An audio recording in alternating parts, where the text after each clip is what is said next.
Hello students, welcome to our channel improve with Deep. আজকের আমরা যে ক্লাসটি করব সেটা মূলত বায়োলজি অর্থাৎ জীববিদ্যা থেকে কিছু কোশ্চেন আমরা এমসিকিউ আকারে দেখে নেব। এই যে এমসিকিউগুলো আমরা প্র্যাকটিস করব তার ফ্রি পিডিএফ কিন্তু আমাদের টেলিগ্রাম চ্যানেলে দেওয়া আছে, সেখান থেকে তোমরা ডাউনলোড অবশ্যই করে নিতে পারো। ঠিক আছে, তো চলো প্রথম কোশ্চেনে আসা যাক। প্রথম কোশ্চেন বলছে, গমনে সক্ষম উদ্ভিদ হলো ভলভক্স, ক্লামাইডোমোনাস, এ ও বি উভয়, স্পাইরোগাইরা। তাহলে আমাদের এখানে সঠিক উত্তর হবে ভলভক্সও গমন করতে পারে, ক্লামাইডোমোনাসও গমন করতে পারে, কিন্তু স্পাইরোগাইরা করতে পারে না। অর্থাৎ এ ও বি উভয় হচ্ছে আমাদের সঠিক উত্তর। ঠিক আছে, চলে আসছি পরের প্রশ্নে। পরের প্রশ্ন বলছে, আলোর তীব্রতা নির্ভরশীল উদ্ভিদ বক্রচলনকে বলে ফটোট্রপিক চলন, থার্মোনাস্টিক চলন, ফোটোনাস্টিক চলন, ফোটোট্যাকটিক চলন। এবার একটা জিনিস খেয়াল করো, এখানে কি বলছে, আলোর তীব্রতার উপরে নির্ভর করে যে উদ্ভিদের বক্রচলনটা দেখা যাবে তাকে আমরা মূলত বলে থাকি কি না, ফোটোন্যাস্টিক চলন। তাহলে অপশান সি হচ্ছে আমাদের এখানে সঠিক উত্তর। চলে আসছি পরের প্রশ্নে। বলছে, উদ্ভিদের বিটব অংশ আলোর দিকে বেঁকে যায়, এটি যে ধরনের চলন তা হলো পজিটিভ ফোটোট্রপিক, ফোটোট্যাকটিক, ফোটোন্যাস্টিক না প্রকরণ। তো দেখো এখানে কি বলছে, বিটপ বাঁকবে কিসের মানে প্রভাবে, আলোর প্রভাবে। তো এই জন্য এটাকে আমরা বলবো পজিটিভ ফোটোট্রপিক চলন। কারণ তোমরা জানো এই যে ট্রপিক ট্রপিক কথাটা কিন্তু আমাদের আলোর জন্য আসে। ট্রপিক কথাটা কিসের জন্য আসে, আলোর জন্য আসে। আর যেহেতু পজিটিভ, তাহলে আলো যেদিকে থাকবে উদ্ভিদের কাণ্ড সেদিকে কিন্তু বেঁকে যাবে। ঠিক আছে, চলে আসছি পরের কোশ্চেনে। দেখো পরের কোশ্চেন বলছে, মানুষের প্রতিটি দেহকোষে অটোজোমের সংখ্যা কত, 46টি, 44টি, 23টি না 22টি। ঠিক আছে, তো মনে রাখবে এই প্রশ্নের সঠিক উত্তর কোনটা হবে না, 44টি। অনেক স্টুডেন্ট কিন্তু 46টি আনসার করে আসবে, কিন্তু মনে রাখবে মানুষের শরীরে যে 46টি থাকে সেটা কিন্তু তার হচ্ছে ক্রোমোজোমের সংখ্যা। সেটা কি তার না, সেটা হচ্ছে তার ক্রোমোজোমের সংখ্যা, সেটা কিন্তু অটোজোম নয়। অটোজোমের সংখ্যা কিন্তু 44টি হয়। ঠিক আছে, এই 46-এর মধ্যে 44টা তোমার থাকে কি না, অটোজোম। আর দুটো কি থাকে, দুটো থাকে কিন্তু আমার হচ্ছে সেক্স ক্রোমোজোম। দুটো কি থাকে, সেক্স ক্রোমোজোম থাকে, মনে রাখবে। যদি ক্রোমোজোমের কথা জিজ্ঞেস করে তাহলে 46টি আনসার হবে, যদি অটোজোম জিজ্ঞেস করে তাহলে 44টি আনসার হবে, যদি সেক্স ক্রোমোজোমের কথা বলে তাহলে দুটো কিন্তু আমাদের সঠিক অ্যান্সার হয়ে যাবে। ঠিক আছে, চলে আসছি পরের কোশ্চেনে। পরের কোশ্চেন বলছে, দেখো, যে ক্রোমোজোমের শেষ প্রান্তে সেন্ট্রোমিয়ার থাকে তাকে বলে metacentric chromosome, sub metacentric chromosome, acrocentric chromosome আর হচ্ছে টেলোসেন্ট্রিক ক্রোমোজোম। ঠিক আছে, তো দেখো এই প্রশ্নের সঠিক উত্তর কিন্তু অপশান ডি অর্থাৎ টেলোসেন্ট্রিক ক্রোমোজোম হবে। একটা জিনিস খেয়াল করো, এখানে শেষ প্রান্তে বলেছে, শেষ প্রান্ত মানে আমরা জেনারেলি শেষ প্রান্তটাকে লেজ বলি, তাই না?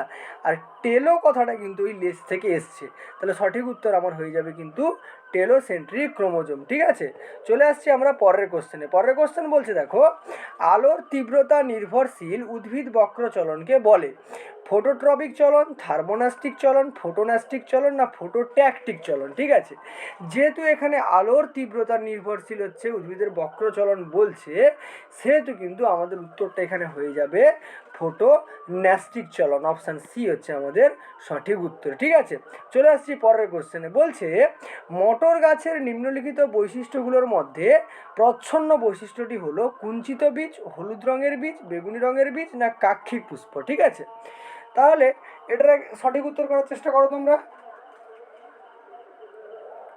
তো এই প্রশ্নের সঠিক উত্তর যেটা হবে সেটা হচ্ছে আমাদের কুঞ্চিত বীজ। এটা হচ্ছে এক ধরনের প্রচ্ছন্ন বৈশিষ্ট্য, অর্থাৎ এটা কিন্তু মানে প্রথম ক্ষেত্রে কিন্তু এটা প্রকাশ পায় না, এটা সেকেন্ড স্টেজে গিয়ে কিন্তু এটা প্রকাশ পায়। ঠিক আছে, আমাদের দুটো বৈশিষ্ট্য, একটা হচ্ছে প্রকট বৈশিষ্ট্য, একটা কি না প্রকট বৈশিষ্ট্য, আর দ্বিতীয়টা হচ্ছে আমাদের প্রচ্ছন্ন বৈশিষ্ট্য। ঠিক আছে, চলে আসছি পরের কোশ্চেনে। পরের কোশ্চেন বলছে, মেন্ডেলের এক সংকর জনন পরীক্ষায় F2 জনুর ফিনোটাইপিক অনুপাত কত।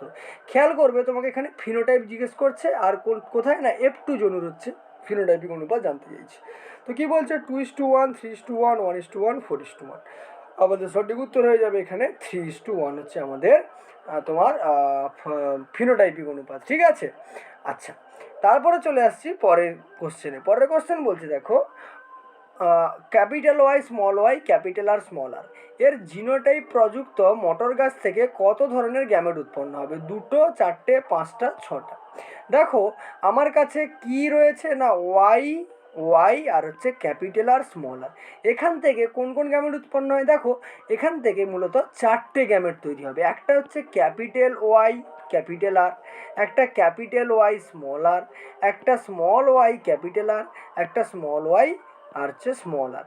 তাহলে এখানে আমার কটা জিনোটাইপ উৎপন্ন হলো না 4টে জিনোটাইপ উৎপন্ন হলো, অর্থাৎ অপশান বি হচ্ছে আমার কিন্তু সঠিক উত্তর হয়ে যাবে। ঠিক আছে, চলে আসছি পরের কোশ্চেনে। বলছে প্রাকৃতিক নির্বাচনবাদের প্রবক্তা হলেন ল্যামার্ক, ডারউইন, মেন্ডেল, ভাইসম্যান।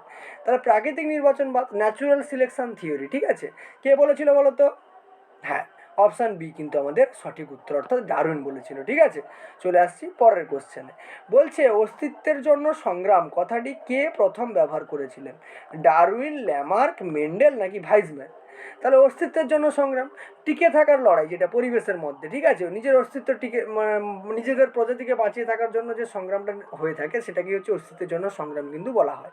তাহলে এর সঠিক উত্তর হয়ে যাবে কিন্তু Darwin, option A is the correct answer. ঠিক আছে, চলে আসছি আমরা নেক্সট কোশ্চেনে। কি বলছে আধুনিক দীর্ঘকার এক অঙ্গুলিযুক্ত চতুষ্পদ ঘোড়ার বৈজ্ঞানিক নাম কি? মেরিচিপ্পাস, ইওহিপ্পাস, প্লায়োহিপ্পাস নাকি ইকুয়াস? তাহলে আধুনিক দীর্ঘকার এক অঙ্গুলিযুক্ত চতুষ্পদ যদি ঘোড়ার কথা বলো তোমরা, তার বৈজ্ঞানিক নাম কিন্তু আমাদের হয়ে যাবে ইকুয়াস। ঠিক আছে, option D is the right answer. চলে আসছি আমরা পরের কোশ্চেনে। পরের কোশ্চেন কি বলছে দেখো, পরের কোশ্চেন বলছে যে নাইট্রোসোমোনাস যে ধরনের ব্যাকটেরিয়া তা হলো nitrifying bacteria, denitrifying bacteria, ammonifying bacteria, chemosynthetic bacteria. তো নাইট্রোসোমোনাস যে ধরনের ব্যাকটেরিয়া সেটা হলো আমাদের নাইট্রোফাইং ব্যাকটেরিয়া, অপশান এ হচ্ছে আমাদের সঠিক উত্তর। ঠিক আছে, চলে আসছি আমরা নেক্সট কোশ্চেনে। নেক্সট কোশ্চেন বলছে যেটি নাইট্রোজেন সংবন্ধনকারী ব্যাকটেরিয়া নয় সেটি হলো অ্যাজোটোব্যাক্টর, রাইজোবিয়াম, ভিব্রিও কলোরি, ক্লস্ট্রিডিয়াম।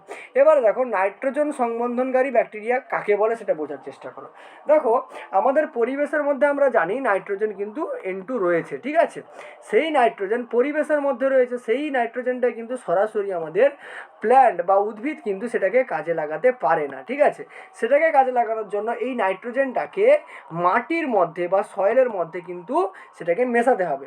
সেই কাজগুলো কিন্তু করে থাকে বিভিন্ন ধরনের ব্যাকটেরিয়া, সেই ব্যাকটেরিয়াগুলোকে বলা হয় নাইট্রোজেন সংবন্ধনকারী ব্যাকটেরিয়া। তো অ্যাজিটোব্যাক্টর করে থাকে নাইট্রোজেন সংবন্ধন, রাইজোবিয়ামও করে থাকে, ক্লস্ট্রিডিয়াম করে থাকে, কিন্তু ভিব্রিও কলোরি করে না। তাহলে আমাদের সঠিক উত্তর হবে ভিব্রিও কলোরি। আচ্ছা, ভিব্রিও কলোরি ব্যাকটেরিয়াটা কী করে? এই ভিব্রিও কলোরি ব্যাকটেরিয়াটা নামের সঙ্গে মিল আছে, এ হচ্ছে কলেরা রোগ ছড়ায়। ঠিক আছে, কী রোগ ছড়ায়? কলেরা রোগ ছড়ায়। মাঝে মাঝে পরীক্ষায় প্রশ্ন জিজ্ঞেস করে কলেরা রোগ ছড়ায় নিম্নলিখিতদের মধ্যে কোন ব্যাকটেরিয়াটি, সেক্ষেত্রে তোমার উত্তর হবে কিন্তু ভিব্রিও কলোরি। ঠিক আছে, চলে আসছি পরের কথা। পরের প্রশ্নে কি বলছে একটি গ্রিনহাউস গ্যাস হলো SO2 মানে সালফার ডাইঅক্সাইড, N2O মানে নাইট্রোজেন ডাইঅক্সাইড, CH-Cl2 আর হচ্ছে SPM। তো আমাদের গ্রিনহাউস গ্যাস কোনগুলো? যেগুলো হচ্ছে পৃথিবীর টেম্পারেচার বা উষ্ণতাটাকে বাড়িয়ে দেয়, সেটা আমাদের হয়ে যাবে N2O অর্থাৎ নাইট্রোজেন ডাইঅক্সাইড কিন্তু আমাদের সঠিক উত্তর হবে। ঠিক আছে, চলে আসছি পরের কোশ্চেনে। পরের কোশ্চেন কি বলছে দেখো, পরের কোশ্চেন বলছে উপাঙ্গবিহীন উভচর প্রাণী নিম্নলিখিত কোন বর্গভুক্ত?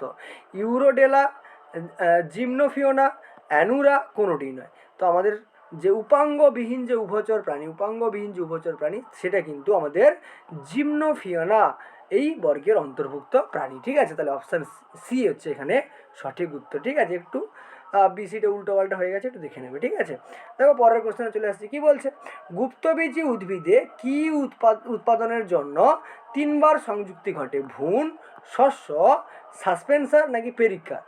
তো গুপ্তবীজী যে উদ্ভিদগুলো আছে তাদের 3বার সংযুক্তি ঘটে মূলত শস্য উৎপাদনের জন্য। তাহলে অপশান বি হচ্ছে আমার কিন্তু সঠিক উত্তর এখানে হয়ে গেল। ঠিক আছে, চলে আসছি পরের প্রশ্নে। পরের প্রশ্ন বলছে স্তন্যপায়ী শ্রেণীর প্রাণীদের বিশেষ বৈশিষ্ট্য হলো শীতল রক্তের প্রাণী, উষ্ণ রক্তের প্রাণী, চোখে পেকটিন আছে, গিরগিটি। ঠিক আছে, দেখো স্তন্যপায়ী প্রাণী কাকে বলে? যারা ছোটোবেলায় হচ্ছে মায়ের দুধ খেয়ে বড় হয়। ঠিক আছে, মায়ের দুধ খেয়ে বড় হয় তাদেরকেই মূলত আমরা স্তন্যপায়ী প্রাণী বলি। আর এরা সাধারণত কি হয়, এরা সাধারণত কিন্তু উষ্ণ রক্তের প্রাণী হয়। ঠিক আছে, তাহলে উষ্ণ রক্তের প্রাণী হচ্ছে আমার সঠিক উত্তর, অপশান বি। শীতল রক্তের প্রাণী কারা হয়? যারা মূলত সরীসৃপ। ঠিক আছে, মূলত হচ্ছে কারা না সরীসৃপ প্রজাতিভুক্ত যে প্রাণীগুলো সেগুলো কিন্তু আমাদের শীতল রক্তের প্রাণী হয়। ঠিক আছে, বোঝা গেল? তাহলে অপশান বি হচ্ছে আমাদের সঠিক উত্তর এখানে। ঠিক আছে, চলে আসছি পরের কোশ্চেনে। কি বলছে? মস্তিষ্কের কোন অংশ দেহের ভারসাম্য রক্ষা করে? লঘু মস্তিষ্ক, থ্যালামাস, গুরু মস্তিষ্ক, সুষুম্নাকাণ্ড। তো আমাদের মস্তিষ্কের যে ভারসাম্য রক্ষা করে সেটা হচ্ছে আমাদের কিন্তু লঘু মস্তিষ্ক। অপশান এ হচ্ছে আমাদের সঠিক উত্তর। ঠিক আছে, আর বাকি কোন কোন অংশ কোন কোন কাজ করে আমরা আলাদা করে স্পেশাল ভিডিও করে দেবো, সেখানে তোমরা দেখে নিতে পারবে এটা। ঠিক আছে, চলে আসছে আমাদের পরের কোশ্চেনে। কি বলছে? অস্থিপেশির সংকোচনে বা অস্থিপেশির সংকোচনশীল প্রোটিনটি হলো অ্যাক্টিন, নিউরোপ্লাজম, প্রোথ্রম্বিন, টেনোপ্লাজম। তো আমাদের অস্থির মধ্যে যে প্রোটিনটা থাকে সেই প্রোটিনটাই কিন্তু আমাদের অস্থিপেশির সংকোচনশীলতার জন্য দায়ী। সেটা তাহলে কোনটা? সেটা হচ্ছে অ্যাক্টিন। এখানে তোমরা মনে রাখবে মানুষের নখের মধ্যে কি প্রোটিন থাকে, ঠিক আছে, মানুষের নখের মধ্যে কি প্রোটিন থাকে, ঠিক আছে। আচ্ছা, মানুষের পেশির মধ্যে কি প্রোটিন থাকে, মানুষের হচ্ছে হিমোগ্লোবিনের মধ্যে কি প্রোটিন থাকে, এই সমস্ত জিনিসগুলো কিন্তু তোমরা একবার দেখে রাখবে। যদি তোমরা কোথাও থেকে না পাও আমরা ক্লাস করিয়ে দেবো, সেখানে তোমরা দেখে নিতে পারবে। ঠিক আছে, চলে আসছি পরের কোশ্চেনে। কি বলছে? HCl অর্থাৎ হাইড্রোক্লোরিক অ্যাসিড নিঃসৃত হয় পাকস্থলীর নিম্নলিখিত কোষ থেকে? অক্সিনোটিক কোষ থেকে, পেপটিক কোষ থেকে, ল্যামিনা প্রোপিয়া থেকে, নাকি কোনোটিই নয়? দেখো, HCl পাকস্থলী থেকে নিঃসৃত হয় আমরা জানি, যেটা আমাদের খাদ্য হজমে বা খাদ্য পরিপাকে সাহায্য করে, তাই তো? তাহলে সেটা পাকস্থলীর কোন কোষ থেকে নিঃসৃত হয়? না, সেটা হচ্ছে অক্সিনোটিক কোষ থেকে কিন্তু আমাদের নিঃসৃত হয়। অপশান এ হচ্ছে আমাদের সঠিক উত্তর। ঠিক আছে, তাহলে চলে আসছি আমাদের পরবর্তী প্রশ্নে। কি বলছে? মানব দেহে প্রতি 100 মিলিলিটার বিশুদ্ধ রক্তে সাধারণত O2 বাহিত হয়। O2 মানে অক্সিজেন কতটা বাহিত হয়? 40 ml থাকে, 10 ml থাকে, 20 ml থাকে, নাকি 30 ml থাকে? দেখো, এখানে একটা জিনিস বলে রাখি, আমাদের রক্তের কিন্তু 3টে ভাগ আছে। একটা হচ্ছে লোহিত রক্তকণিকা, একটা কি আমি আরেকবার লিখে দিচ্ছি, মানুষের রক্তের 3টে ভাগ আছে। একটা হচ্ছে লোহিত রক্তকণিকা, ঠিক আছে, একটা লোহিত রক্তকণিকা, একটা হচ্ছে শ্বেত রক্তকণিকা, আর একটাকে আমরা যেটাকে বলি সেটাকে বলি হচ্ছে অনুচক্রিকা। কি বলি? অনুচক্রিকা। ঠিক আছে, এই লোহিত রক্তকণিকার মধ্যে এক ধরনের উপাদান থাকে যাকে আমরা বলি হিমোগ্লোবিন। কি বলি? হিমোগ্লোবিন। ঠিক আছে, এই হিমোগ্লোবিন কি করে? এই হিমোগ্লোবিন বাতাস থেকে অক্সিজেন নিয়ে নেয়, নিয়ে কি তৈরি করে? নিয়ে হচ্ছে ও অক্সি হিমোগ্লোবিন তৈরি করে, এবং এই অক্সিজেনটাকে ও বিভিন্ন কোষ আর কলাগুলোতে কিন্তু পৌঁছে দেয়। ঠিক আছে, তো সেই যে 100 ml যদি আমার রক্ত থাকে, সেই রক্তের মধ্যে কতটা O2 থাকে সেটা তোমাকে জিজ্ঞেস করেছে। তাহলে সেই O2 পরিমাণটা হয় কিন্তু আমাদের 20 ml। 100 ml এর মধ্যে 20 ml কিন্তু আমাদের O2 থাকে। যদি পার্সেন্টটা জিজ্ঞেস করতো তাহলে 20% উত্তর হয়ে যেত। ঠিক আছে, চলে আসছি আমাদের নেক্সট কোশ্চেনে। কি বলছে? একটি অনুচক্রিকা, যেটার কথা এখন আমি বলছিলাম, একটা অনুচক্রিকা সাধারণত কতদিন বেঁচে থাকতে পারে? 12 দিন, 15 দিন, 3 দিন, 9 দিন। দেখো, অনুচক্রিকা যে আমাদের রক্তের মধ্যে তৈরি হয়, মানে তৈরি হয়ে যাওয়ার পর থেকে ওটা কেবলমাত্র 3 দিন পর্যন্ত আমাদের কিন্তু শরীরে বেঁচে থাকতে পারে। তাহলে অপশান সি হচ্ছে আমাদের সঠিক উত্তর। ঠিক আছে, চলে আসছি আমরা পরবর্তী প্রশ্নে। অ্যান্টিবডি সংশ্লেষিত হয় অস্থিমজ্জায়, প্লাজমা লসিকায়, যকৃতের বৃক্কে। দেখো, অ্যান্টিবডি কি করে? আমাদের বিভিন্ন রোগ প্রতিরোধের হাত থেকে রক্ষা করে। ঠিক আছে, সেটা কিন্তু আমাদের সংশ্লেষিত হয় প্লাজমা এবং লসিকার মধ্যে। তাহলে অপশান বি হচ্ছে কিন্তু আমাদের সঠিক উত্তর। ঠিক আছে, আচ্ছা, তাহলে মোটামুটি আমাদের এই ক্লাসে এতগুলো এমসিকিউ হলো। পরবর্তী ক্লাসে আরও এমসিকিউ আসতে থাকবে, সেগুলো তোমরা আমাদের কিন্তু নেক্সট যে ক্লাসগুলো হবে সেগুলো থেকে তোমরা সেগুলোকে দেখে নিতে পারো। ঠিক আছে, আর এখানে আরেকটা কথা বলে রাখি যে আমাদের যে ফ্রি ক্লাসগুলো হলো তার পিডিএফ কিন্তু আমাদের টেলিগ্রাম চ্যানেলে দেওয়া আছে। সেই টেলিগ্রাম চ্যানেলের লিঙ্ক ডেসক্রিপশন বক্সে দেওয়া আছে, সেখান থেকে গিয়ে এই ফ্রি পিডিএফটা তোমরা কিন্তু ডাউনলোড করে নিতে পারো। ঠিক আছে, এইরকম আমরা এমসিকিউ ক্লাসগুলো আনবো যেখানে আমরা বিভিন্ন ধরনের বিষয় সম্পর্কে আলোচনা করব। ইতিহাস অর্থাৎ হিস্ট্রি থেকে যে সমস্ত কিছু এমসিকিউ হয়, যেগুলো প্রিভিয়াস ইয়ারের পরীক্ষায় তোমাদের এসছে কম্পিটিটিভ এক্সামে।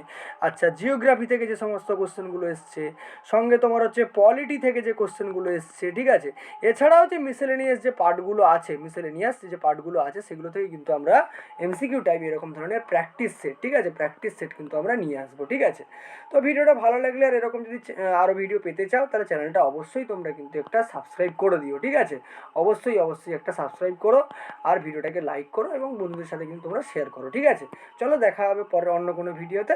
টাটা।